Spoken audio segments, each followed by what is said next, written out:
Welcome to the Salmon Runs YouTube. Enjoy the video. You begin by creating a restore point so you can roll back if needed. This protects your system while you fix WDF01000.sys. Next, reboot into safe mode with networking when crashes occur and download the latest driver package plus pending Windows updates.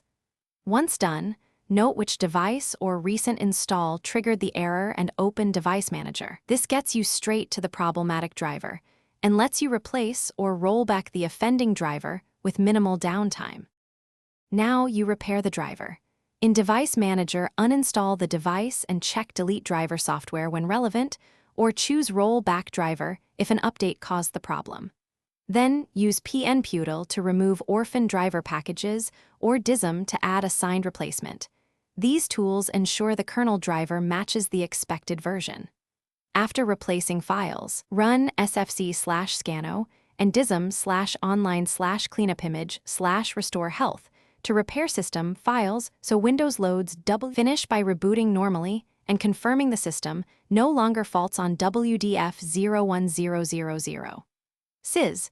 Make sure drivers are from the vendor and Windows Update has applied any dependency patches. If the error persists, perform a clean boot to exclude startup software or disconnect recent hardware to isolate the cause.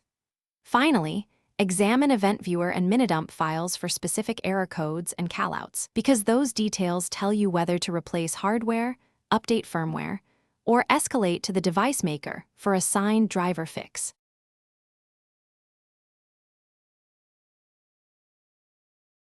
Thanks for watching. Consider subscribing if we helped you.